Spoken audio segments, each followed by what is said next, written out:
ഉപവാസത്തിൻ്റെ 4-ാം ദിവസം. വിശുദ്ധ മത്തായിയുടെ സുവിശേഷം 6-ാം അധ്യായം 16 മുതൽ 18 വരെയുള്ള വചനങ്ങളിൽ ഉപവാസം എങ്ങനെയാണ് ചെയ്യേണ്ടതെന്ന് ഈശോ വ്യക്തമായി പറഞ്ഞിരിക്കുന്നു. എന്തുകൊണ്ടാണ് നമ്മൾ ഉപവസിക്കേണ്ടതെന്നും ഉപവാസവും പ്രാർത്ഥനയും വഴി എന്താണ് ഉപയോഗമെന്നും വിചാരിക്കുമ്പോൾ നമ്മൾ മനസ്സിലാക്കുന്നത് ഭൗതികമായ ആവശ്യങ്ങളിൽ നിന്നും സുഖസൗകര്യങ്ങളിൽ നിന്നും മാറി നമ്മൾ കൂടുതൽ ദൈവത്തിലേക്ക് അടുക്കുക എന്നതാണ്. ഉപവാസവും പ്രാർത്ഥനയിലൂടെയും അല്ലാതെ ജഡമോഹങ്ങളെ കീഴ്പ്പെടുത്താനാകില്ല. യേശു തന്നെ ജോർദാനിൽ മാമോദിസ സ്വീകരിച്ചു കഴിഞ്ഞ് 40 ദിനരാത്രങ്ങൾ ഉപവസിച്ചു എന്ന് മത്തായി 4:2 പറയുന്നു.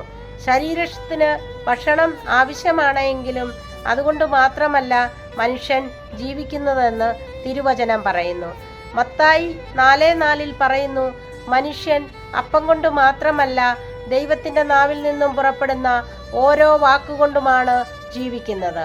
നമ്മൾ ഉപവസിക്കുന്നത് മറ്റുള്ളവരുടെ സഹാനുഭൂതി നേടുവാനോ മറ്റുള്ളവരെ കാണിക്കുവാനോ ആയിരിക്കരുത്. അങ്ങനെയുള്ളവരാണ് ഉപവസിക്കുമ്പോൾ തങ്ങളുടെ മുഖം വികൃതമാക്കുകയും ക്ഷീണം പ്രകടിപ്പിക്കുകയും ചെയ്യുന്നത്.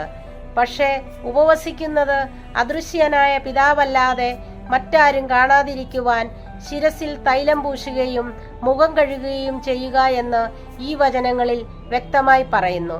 രഹസ്യത്തിൽ ചെയ്യുന്ന ഉപവാസം കാണുന്ന പിതാവ് നിങ്ങൾക്ക് പ്രതിഫലം നൽകും.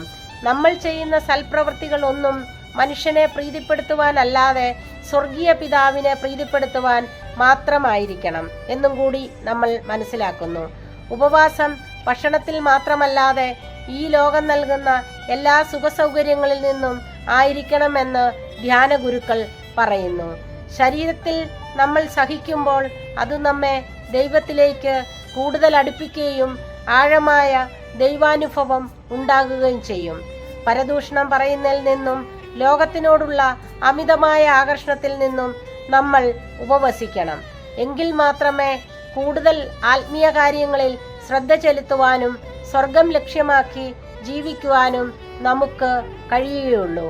അതുകൊണ്ട് കൂടുതൽ പ്രാർത്ഥനയിലൂടെയും ഉപവാസത്തിലൂടെയും ദൈവത്തോട് ചേർന്നിരിക്കുവാനുള്ള കൃപയ്ക്കായി പ്രാർത്ഥിക്കാം.